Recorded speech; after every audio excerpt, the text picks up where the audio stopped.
मंजला बेटा दिनेश अपनी माँ से कहता है, माँ चाय पीने का मन कर रहा था, थोड़ी चाय बना देंगी क्या? तभी छोटी बहू प्रिया अंदर से बोलती है, अभी खाना खाकर धोया हुआ हाथ गीला ही होगा, चाय मांग रहे हैं। अगर इतना शौक चाहिए तो कुछ कमाना भी जरूरी होता है। बड़ी भाभी ज्योति कहाँ चुप रहने वाली थी। वो बोली, रसोई में हम नौकर तो लगे ही हैं हर मिनट में जूठे बर्तन धोने के लिए। ये सुनकर दिनेश चुपचाप एक गिलास पानी पीकर अपने कमरे में चला जाता है। त्योहार का मौसम चल रहा था। अगले दिन घर का बड़ा बेटा दीपक ऑफिस से आते वक्त सभी के लिए कुछ न कुछ लेके आता है, पर अपने मंजला भाई दिनेश के लिए कुछ भी नहीं लाता है। दिनेश भी अपने कमरे से निकलकर अपने बड़े भाई से पूछता है, भैया मेरे लिए क्या लाए? तब बड़ा भाई दीपक बोला, घर में रहकर फ्री का तो खा ही रहे हो, और क्या चाहिए तुझे? ऐसे ही पूछा था भैया, कहकर दिनेश वहाँ से चला जाता है। दूसरे दिन दिनेश को बाहर जाने का मन हो रहा था तो उसने अपने बहन से बोला, रेनू प्लीज़ मेरा ये शर्ट प्रेस कर दो। तब रेनू बोली, दिन भर तो सोते रहते हो, कुछ काम तो करते हो नहीं, कम से कम अपने कपड़े तो खुद प्रेस कर लिया करो।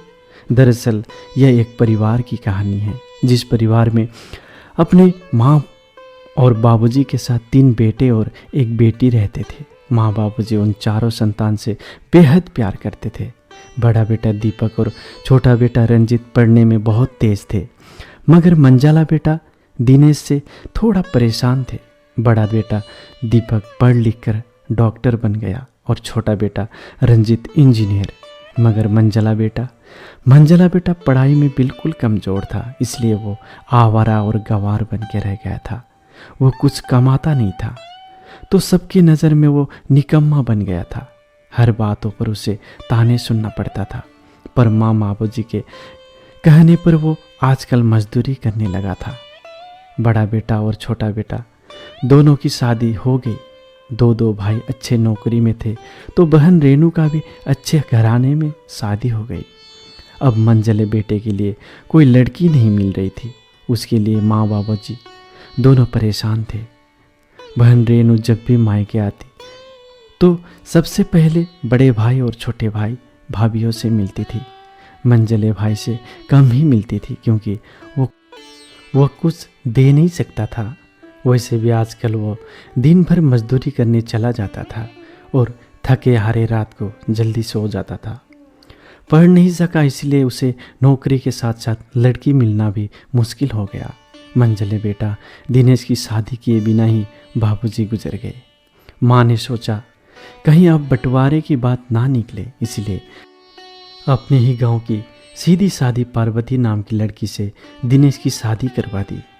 शादी होते ही न जाने क्या हुआ कि दिनेश बड़े लगान से काम करने लग गया। उसके दोस्त उसे रोज की तरह उसे अड्डे पे बुलाते, पर दिनेश कह देता फिर कभी। उसके दोस्त कहते, अरे तू तो शादी के बाद तो जैसे बीवी का गुलाम हो गया है। दिनेश कहता, अरे ऐसी बात नहीं है यार, देखो कल मैं अकेला एक पेट था, आसानी से अपनी रोटी का हिस्सा कमा लेता था। आज 2 पेट हो गए हैं, कल और भी बढ़ जाएंगे। घर वाले मुझे नालायक कहते हैं, कोई नहीं चलता है, मगर मेरी पत्नी मुझे कभी नालायक कहे तो मेरी मर्दांगिनी पर खुद को शर्म होगी, क्योंकि एक पत्नी के लिए उसका पति उसका घमंड, इज्जत और उम्मीद होता है। उनके घर वालों ने भी तो मुझ पर भरोसा करके ही तो अपनी बेटी दी होगी, फिर उनका भरोसा कैसे तोड़ सकता हूँ। दिनेश की ऐसी बातें सुनकर उसके दोस्त बोलते हैं, कॉलेज में नौकरी की डिग्री मिलती है और ऐसे संस्कार माँ बाप से मिलते हैं। इधर घर में बड़ा छोटा भाई और उनकी पत्नियां मिलकर आपस में फैसला करते हैं कि जायदाद का बंटवारा हो जाना चाहिए, क्योंकि हम दोनों लाखों कमाते हैं, मगर दिनेश ना के बराबर कमाता है। ऐसा नहीं होगा। माँ के लाख मना करने पर भी बंटवारे की तारीख तय हो जाती है। बहन को खबर दिया तो वो भी आ जाती है, मगर बंटवारे का दिन दिनेश अपने काम पर निकलने के लिए बाहर आता है। उसके दोनों भाई उसको अंदर बुलाकर बोलते हैं कि आज तो रुक जा, बंटवारा कर ही लेते हैं। वसीयत में तेरा भी साइन करना पड़ता है। दिनेश ने हंसते हुए कहा, तुम लोग बंटवारे करो, मेरे हिस्से में जो देना है दे देना। मैं शाम को आकर के अपना अंगूठा चिपका दूंगा पेपर पर। यह सुनकर बहन रेनू ने कहा, अरे बेवकूफ़, तू गवार का गवार ही रहेगा। तेरी किस्मत अच्छी है कि तुझे इतने अच्छे भाई बहन मिले हैं। माँ ने कहा, अरे दिनेश आज तो रुक जा। मगर दिनेश बेफिक्र काम पर चला जाता है।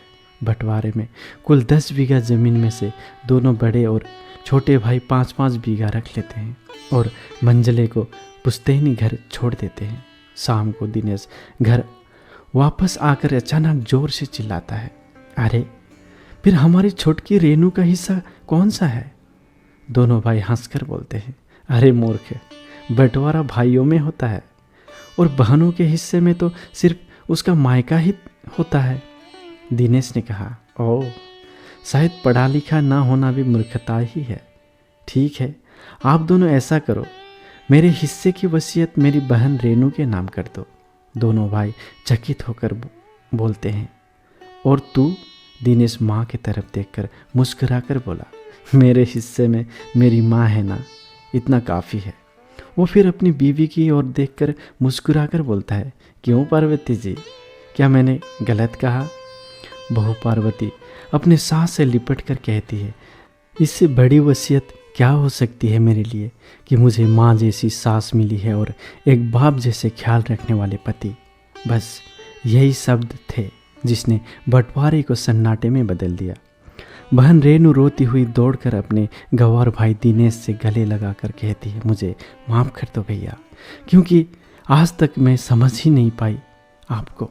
दिनेश ने कहा, इस घर में तेरा भी उतना ही अधिकार है जितना हम सभी का। बहू को इसी कारण से सताया जाता है, जलाया जाता है, क्योंकि बेटी के शादी के बाद हर भाई हर बाप उसे पराया समझने लगते हैं। लेकिन मेरे लिए तुम इसकी हकदार हो, चाहे साथ रहो या दूर। और माँ का चुनाव इसलिए किया ताकि तुम सब हमेशा मुझे याद आओ, क्योंकि यह वही कोख है जहाँ हम सब ने 9-9 महीने गुजारे। माँ के साथ तुम्हारी यादों को भी रख रहा हूँ। दोनों भाई दौड़कर अपने मंझले भाई से गले लगाकर रोते रोते कहते हैं, हमें माफ़ कर दे भाई, तुम तो सचमुच का बाबा लग रहा है यार। सबके आंखों में आंसू आ जाते हैं और फिर से सब एक साथ मिलकर रहने लगते हैं। दोस्तों, यह कहानी क्या कह रही है, आप क्या सोच रहे हैं?